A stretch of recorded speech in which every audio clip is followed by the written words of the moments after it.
আসসালামু আলাইকুম। আজ আমি আপনাদের দেখানোর চেষ্টা করব কিভাবে আমরা শপিফাই ওয়েবসাইটে প্রোডাক্ট অ্যাড করতে পারি, প্রোডাক্টের ভেরিয়েন্ট, স্টক এগুলো ম্যানেজ করতে পারি এবং কিভাবে আমরা মেনু অ্যাড করব, সেই মেনুগুলো আমাদের ওয়েবসাইটে শো করাবো, কিভাবে আমরা ডিসকাউন্ট কুপন অ্যাড করব, শিপিং মেথড, কোন শিপিং মেথডে কত টাকা চার্জ হবে এবং পেমেন্ট মেথড, একটা টেস্ট পেমেন্ট মেথড অ্যাড করব যেটা শপিফাই থেকেই দেওয়া। তারপর কিভাবে আমরা ওয়েবসাইটের আমাদের শপের কারেন্সি চেঞ্জ করব এবং লোকেশন চেঞ্জ করতে পারি, সেগুলো আমি এই ভিডিওতে দেখানোর চেষ্টা করব। তো প্রথমেই আমরা আসি, এই যে আমাদের অ্যাডমিন প্যানেল, এই হচ্ছে আমার ওয়েবসাইটের ফ্রন্ট এন্ড, যেখানে এই প্রোডাক্টগুলো আপনারা দেখতে পারতেছেন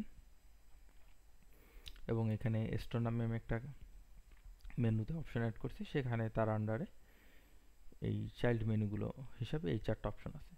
আমি একটা নতুন কালেকশন অ্যাড করি, তার জন্য আমি প্রথমে গেলাম প্রোডাক্টে, তারপর কালেকশনস, এখান থেকে আমি ক্রিয়েট কালেকশন, নাম দিলাম হচ্ছে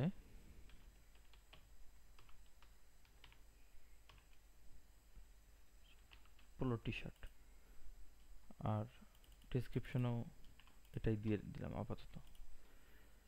এখানে আপনারা যদি এমন হতে পারে যে প্রথমে কোনো প্রোডাক্ট অ্যাড করছেন কিন্তু সেটার জন্য কালেকশন অ্যাড করা হয়নি, তো তখন আপনারা এখান থেকে চাইলে কালেকশনটা অ্যাড করার সময় যে ওই কালেকশন আন্ডারে যদি আগে থেকে কোনো প্রোডাক্ট অ্যাড করে থাকেন, ধরেন আপনি একটা পোলো টি শার্ট অ্যাড করছেন কিন্তু সেটা কালেকশনে তখন অ্যাড করা হয়নি, আপনারা পরবর্তীতে চাইলে যখন কালেকশনটা ক্রিয়েট করবেন তখন সেখান থেকে ওই প্রোডাক্টটা সিলেক্ট করে দিতে পারেন। যেহেতু আমি এমন কোনো প্রোডাক্ট আগে অ্যাড করিনি, আমি এখান থেকে সিলেক্ট করলাম না, সেভ দিলাম। আর কালেকশনের ইমেজ হচ্ছে এখান থেকে আপনারা দেখাতে পারেন, ধরেন আমি ইমেজ হিসাবে আপাতত একটা ইমেজ দিয়ে দিই এখান থেকেই, ধরেন এই ইমেজটাই আমি কালেকশন ইমেজ হিসাবে দিয়ে দিই।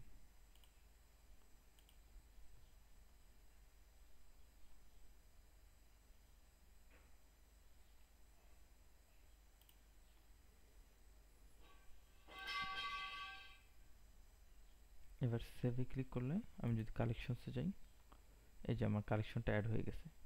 এবার আমি নতুন একটা প্রোডাক্ট অ্যাড করব, প্রোডাক্টতে গেলাম, সেখান থেকে অ্যাড প্রোডাক্ট, ধরেন আমি এই টি শার্টটাই অ্যাড করতে চাচ্ছি।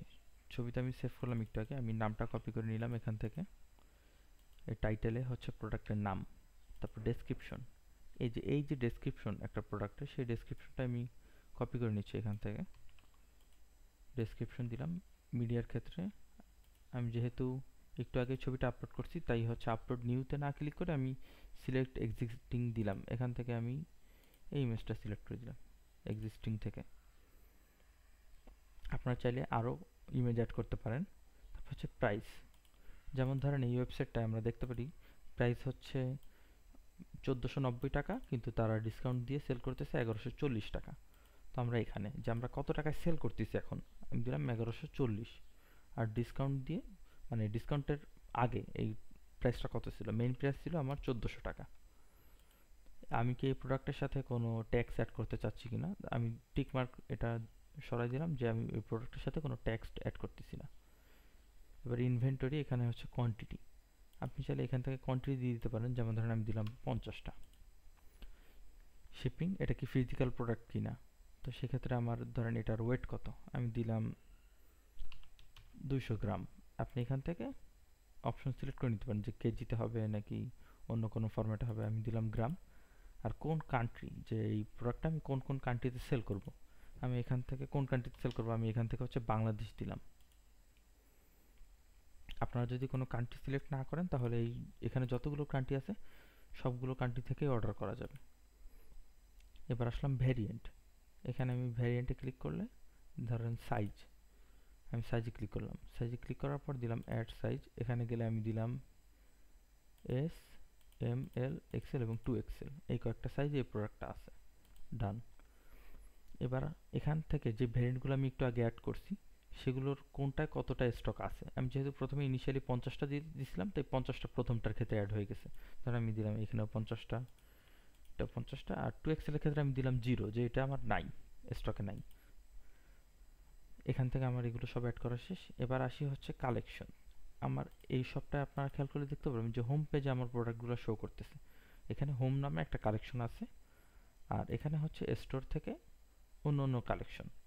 তো আমি এখানে প্রথমে দিলাম হচ্ছে কালেকশনে হোম পেজ, যে আমার এটা হোম পেজে শো করবে, এবং পোলো টি শার্ট আমি নতুন যে কালেকশনটা ক্রিয়েট করছি সেখানেও এটা শো করবে।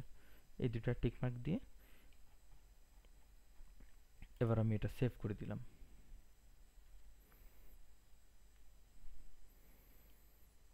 আমার প্রোডাক্ট অ্যাড হয়ে গেছে, এই দেখেন, এই যে এই টি শার্টটা আমার অ্যাড হয়ে গেছে। এবার যদি আমি আমার শপে গিয়ে রিলোড দেই, এই যে দেখছেন আমার এই প্রোডাক্টটা এখানে চলে আসছে।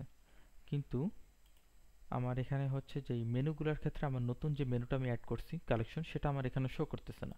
সেটা শো করানোর জন্য আপনারা এখান থেকে যাবেন হচ্ছে কন্টেন্টে, কন্টেন্ট থেকে মেনুজ, মেনুতে গেলে এখানে হচ্ছে মেইন মেনু, যেটা আমার হেডারে শো করতেছে। আমি এই মেইন মেনুটার উপর ক্লিক করলাম, এটা ওপেন করে আমার এখানে দেখছেন এগুলো অ্যাড করা। আমি যেহেতু আমার স্টোরের আন্ডারে এগুলো অ্যাড করা আছে, আমি চাইলে এখান থেকে অ্যাড করলে এটা সরাসরি নিচে চলে আসবে। কিন্তু প্রথমে আপনাদের এমন থাকবে না। ধরেন আমি যদি অ্যাড মেনুতে ক্লিক করি, এখান থেকে লিঙ্কে ক্লিক করবো, আমরা লিঙ্কে ক্লিক করে কালেকশনস, কালেকশন থেকে এই যে পোলো টি শার্ট, যেটা আমরা একটু আগে অ্যাড করছি, পোলো টি শার্টটা সিলেক্ট করলাম, লেভেল সেখান থেকে অটোমেটিকই সেটা নিয়ে নেবে। আপনি যদি চান অন্য কোনো লেভেল দিবেন তাহলে সেটাও আপনি এখানে টাইপ করে দিতে পারেন। এবার যদি আমি সেভ দেই, দেখেন এটা কিন্তু আমাদের মেইন মেনুর যে সেখানে আসতেছে, কোনো স্টোরের চাইল্ড হিসেবে আসতেছে না। এই দেখেন এখানে চলে আসছে পোলো টি শার্টটা, কিন্তু আমি চাচ্ছি এটাকে স্টোরের চাইল্ড হিসাবে নিয়ে আসবো। তো সেক্ষেত্রে আপনারা এখান থেকে জাস্ট এই যেটা অ্যাড করছি সেটা, এই যে ডট, এখানে ক্লিক করে হোল্ড করে ধরবেন। হোল্ড করে আমি খালি ড্র্যাগ করলাম, ড্র্যাগ করে উপরে নিয়ে আসলাম, নিয়ে এসে এখানে ছেড়ে দিলাম। এবার যদি আমি সেভ দেই, তাহলে দেখতে পারবেন যে আমাদের এখানে রিলোড দিই সাইটটা, রিলোড দিয়ে দেখছেন এই স্টোরের আন্ডারে আমার পোলো টি শার্টটা চলে আসছে, এই যে পোলো টি শার্ট। এবার আমি আপনাদের দেখাই ডিসকাউন্ট কুপন আমরা কিভাবে অ্যাড করতে পারি আমাদের ওয়েবসাইটে। তার জন্য আমাদের যেতে হবে এই ডিসকাউন্টসে। এখান থেকে দেখছেন আমার কুপনগুলা, এই যে আমি দুইটা কুপন অ্যাড করছি।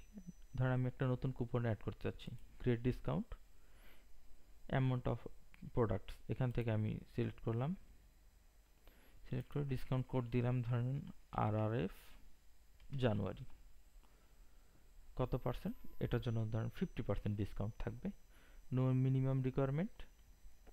আর এখানে হচ্ছে কালেকশনের ক্ষেত্রে যে কোনো স্পেসিফিক কালেকশনে কিনা বা হচ্ছে স্পেসিফিক প্রোডাক্টে কিনা সেটা এখান থেকে সিলেক্ট করতে হবে। আর এখানে হচ্ছে কে কে পাবে, যে অল কাস্টমার। আর হচ্ছে নো মিনিমাম রিকোয়ারমেন্ট, আপনি যদি চান যে মিনিমাম একটি অ্যামাউন্ট, যে এত টাকার অ্যামাউন্ট না, অ্যামাউন্টের প্রোডাক্ট না হলে এই ডিসকাউন্টটা অ্যাপ্লাই করা যাবে না, সেক্ষেত্রে আপনি এখান থেকে সিলেক্ট করে দিতে পারেন। বা মিনিমাম কোয়ান্টিটি, যে ধরেন মিনিমাম 5 পিস অর্ডার করা লাগবে তাহলে হচ্ছে অ্যাপ্লাই করতে পারবে, এগুলো আপনি এখান থেকে সিলেক্ট করতে পারেন। আমি দিলাম নো মিনিমাম রিকোয়ারমেন্টস। এখান থেকে কে কে এই কুপনটা, কোন কোন কাস্টমার সেটা হচ্ছে অ্যাপ্লাই করতে পারবে, আমি দিলাম অল কাস্টমার। আর এটা হচ্ছে ইন ডেট, স্টার্ট ডেট, আপনি যদি চান যে এটা কবে স্টার্ট হবে সেটার ডেট, আর ইন ডেট যে আপনি চান যে এই তারিখে এটা অটোমেটিক শেষ হয়ে যাবে, এই কুপনটার মানে এক্সপায়ার হয়ে যাবে, সেটা আপনি সিলেক্ট করতে পারেন। আমি আপাতত এটা দিলাম না। ও, আমি কালেকশনটা এখানে অ্যাড করা হয়নি, আমি এখান থেকে ব্রাউজ থেকে দিলাম হচ্ছে home page, home page under যেহেতু আমার সব প্রোডাক্ট আছে তাই আমি হোমটা দিলাম, অ্যাড করলাম। এবার যদি আমি সেভ করি, দেখেন আমার ডিসকাউন্ট কুপনটা অ্যাড হয়ে গেছে, যে 50% ডিসকাউন্ট। এবার আমি আপনাদের দেখাই কিভাবে হচ্ছে আপনারা পেমেন্ট মেথড অ্যাড করবেন। তার জন্য আমরা অ্যাডমিন প্যানেল থেকে যে নিচে সেটিংসে ক্লিক করব, সেটিংস থেকে আমরা যাব পেমেন্টসে। আমার এখানে অ্যাড করা আছে, ধরুন আমি এটাকে রিমুভ করে দিই, তারপর আপনাদের দেখাচ্ছি, ডিঅ্যাক্টিভেট ক্লিক করলাম। এবার যদি পেমেন্টে আসি, দেখেন আমাদের এখানে একটা অপশন আছে payment providers, choose a provider, এখান থেকে ক্লিক করলাম। এখানে ক্লিক করে প্রথমেই আছে দেখেন test for testing bogus gateway, আমি এটাকে সিলেক্ট করে দিলাম, ডিঅ্যাক্টিভেট দিলাম, যেহেতু আমি এটা পূর্বে অ্যাড করছি। এবার এটার হচ্ছে ডকুমেন্টেশন, যে আমার কার্ড নাম্বার হিসেবে কি দিতে হবে, বাকি ইনফরমেশনগুলো কি দেব সেটা আপনার জানার জন্য, যেহেতু এটা একটা টেস্ট, অরিজিনাল কোনো পেমেন্ট গেটওয়ে না, সেক্ষেত্রে আমরা এটার ডকুমেন্টেশন পড়ার জন্য এই যে গেট সাপোর্ট ফ্রম, এই যে বোগাস গেটওয়ে, আমরা যদি এই লিঙ্কে ক্লিক করি তো আমাদের এখানে অপশন, এদের যে ডকুমেন্টেশন সেটা চলে আসলাম। এখানে আমাদের কার্ড নাম্বার হিসেবে দিতে হবে বোগাস গেটওয়ে, আর ক্রেডিট কার্ড ওই কার্ড নাম আর ক্রেডিট কার্ড নাম্বার হিসাবে যদি আপনি চান সাকসেসফুল ট্রানজেকশন হয়েছে তাহলে আপনি 1 দিলে সাকসেসফুল ট্রানজেকশন হবে, 2 দিলে হচ্ছে ফেইল ট্রানজেকশন, আর 3 দিলে একটা এরর শো করবে যে একটা এরর আসছে। আর সিভিভি এখানে আপনি যে কোনো 3 ডিজিটের নাম্বার দিতে পারবেন, এক্সাম্পল হিসেবে 111 দিয়ে দিছে, আপনি চাইলে যে কোনো 3 ডিজিটের একটা নাম্বার দিতে পারেন। আর এক্সপায়ারি ডেট হিসাবে ফিউচারে যে কোনো ডেট আপনি দিতে পারেন। আমরা অ্যাড করলাম। এবার যদি আমরা আমাদের ওয়েবসাইটে যাই, সেখান থেকে ধরেন আমি একটা প্রোডাক্ট অ্যাড করছি, এই নতুন প্রোডাক্টটাই ধরেন আমি অর্ডার করতে চাচ্ছি। এটার ক্ষেত্রে দেখেন যেহেতু আমরা কোয়ান্টিটির ক্ষেত্রে 2XL-টাকে 0 দিয়েছিলাম, তাই আমাদের এখানে এটা হচ্ছে সোল্ড আউট দেখাচ্ছে যে এটা স্টক আউট, অন্যগুলো স্টকে আছে। তো আমি এখান থেকে দিলাম বাইট নাও। এই দেখছেন আমাদের এই পেমেন্ট মেথডটা চলে আসছে। আমি যদি পেমেন্ট মেথডটা রিমুভ করে দিই, আমার এখানে কোনো পেমেন্ট মেথড আসবে না। আর আরেকটা অপশন আছে ক্যাশ অন ডেলিভারি, যেটাও আপনারা এখান থেকে অ্যাড করতে পারবেন। এই পেমেন্টসে গেলে এই যে ম্যানুয়াল পেমেন্ট মেথড, এখান থেকে আমি কোডটা অ্যাড করছি, ক্যাশ অন ডেলিভারিটা। তো এবার যদি আমি এটা অর্ডার করতে চাই, কার্ড নাম্বার দিলাম 1, এক্সপায়ার ডেট যে কোনো ডেট, সিকিউরিটি কোড যে কোনো 3 ডিজিটের কোড, আর নাম হিসাবে যাবে হচ্ছে বোগাস গেটওয়ে। আর এই যে ডিসকাউন্ট কোড, এখানে দেখেন এখন আমাদের প্রাইস আসছে 1160 টাকা। আমি যদি আমাদের যেই ডিসকাউন্ট কোডটা আমরা অ্যাড করছি সেটা যদি দিই RRF জানুয়ারি, এবার যদি আমরা অ্যাপ্লাই দিই, দেখেন আমাদের 50% ডিসকাউন্ট হয়ে প্রাইস চলে আসছে 570 টাকা। আমি যদি পে নাওতে ক্লিক করি, আমাদের অর্ডার কনফার্ম হয়ে গেছে। এই যে আমাদের শিপিংয়ের জন্য 20 টাকা, কন্টিনিউ শপিং। আমি যদি আমার অ্যাডমিন প্যানেলে যাই, এখান থেকে দেখতে পারবেন যে ওই যে অর্ডারসে গেলে নতুন একটা অর্ডার চলে আসছে আমার। এই যে কে অর্ডার করছে কোথায়, আমি ধরেন এখান থেকে দিলাম, এই ক্লিক করলে আমি সেই ডিটেলসটা দেখতে পারবো। এখন যদি কাস্টমার এখানে যাই, সে দেখতে পারতেছে অর্ডারটা কনফার্মড হয়েছে। আমি দিলাম ফুলফিল আইটেম, সেন্ড নোটিফিকেশন, যে কাস্টমার কাছে একটা নোটিফিকেশন চলে যাবে। এবার যদি আমি এটা রিফ্রেশ দিই, দেখেন এখানে আর কনফার্ম না, এখানে আছে অন ইটস ওয়ে। এবার আমি যদি চাই অ্যাড ট্র্যাকিং, এখানে ক্লিক করলে দেখেন আমি একটা ট্র্যাকিং নাম্বার দিলাম ধরেন 1, আর শিপিং ক্যারিয়ার এখান থেকে আমি একটা ধরেন যে কুরিয়ার হিসাবে আমি সিলেক্ট করলাম হচ্ছে ধরেন ডিএইচএলটা সিলেক্ট করলাম, ডিএইচএল ই কমার্স। এই send notification email to customer, আমি যদি এটা টিক মার্ক দিয়ে দিই তাহলে কাস্টমারের কাছে একটা নোটিফিকেশন যাবে। যেমন ধরেন আমি সেভ দিলাম, এবার সেভ দিলে প্রথমে আমি আসি আমার কাস্টমারের ড্যাশবোর্ডে। এখান থেকে যদি আমি রিলোড দিই, এখনো চেঞ্জ হয়নি, এটা চেঞ্জ হয়ে যাওয়ার কথা। আরেকবার দেখি,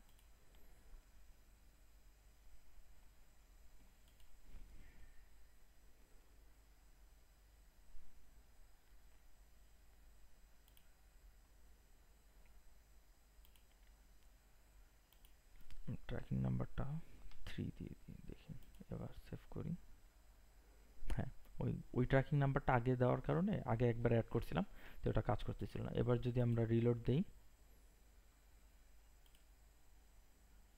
এই যে দেখেন ডিএইচএল ই কমার্সের মাধ্যমে আমার এই যে ট্র্যাকিং নাম্বার 3, আমার এই প্রোডাক্টটা এখান থেকে সে কাস্টমার দেখতে পারতেছে। এবার যদি আমি মেইলে যাই, দেখতে পারবেন কাস্টমারের কাছে একটা মেইলও চলে আসছে। এই যে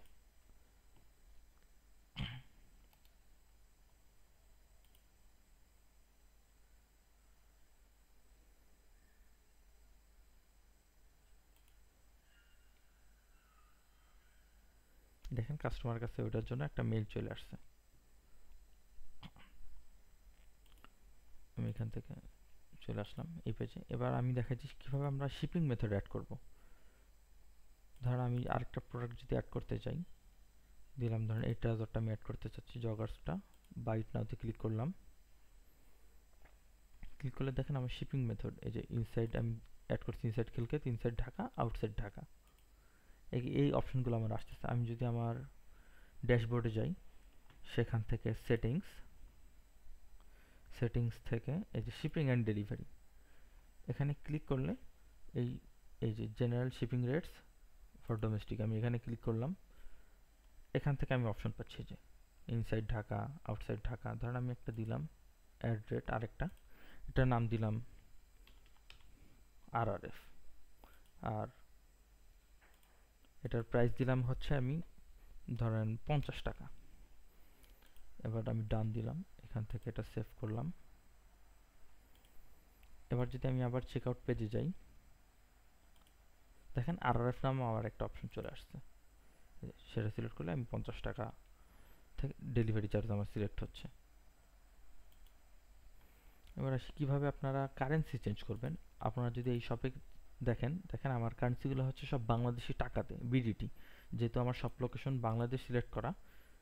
যে আমি যদি ড্যাশবোর্ড থেকে সেটিংসে যাই, এই যে জেনারেল, দেখেন আমার শপের নাম এটা, আর শপের বিলিং অ্যাড্রেস হচ্ছে বাংলাদেশ, সেহেতু আমার শপের লোকেশন বাংলাদেশ সিলেক্ট করার কারণে অটোমেটিক আমার কারেন্সি বাংলাদেশি টাকা হয়ে আছে। আপনারা যদি কারেন্সিটা চেঞ্জ করতে চান, তাহলে আপনারা এই যে গো টু মার্কেটস, এখানে ক্লিক করবেন। এখান থেকে হচ্ছে প্রাইমারি, এখান থেকে হচ্ছে প্রোডাক্ট অ্যান্ড প্রাইসিং, এখান থেকে হচ্ছে বাংলাদেশি টাকা সিলেক্ট করে আমি দিলাম ধরেন US$। আমি যদি US$ দিয়ে সেভ দেই, অ্যাকসেপ্ট,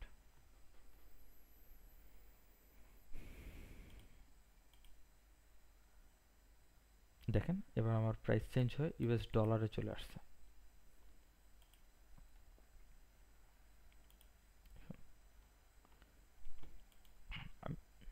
আমি যদি আবার এটা আগেরটা চেঞ্জ করতে চাই, তাহলে আমি এখান থেকে আবার বাংলাদেশি টাকা দিয়ে দিলে তাহলে এটা বাংলাদেশি টাকা চলে আসবে।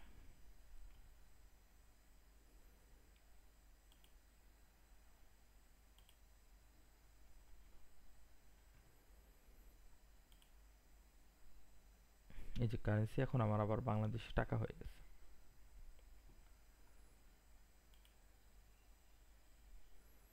এই ছিল আজকের মতো।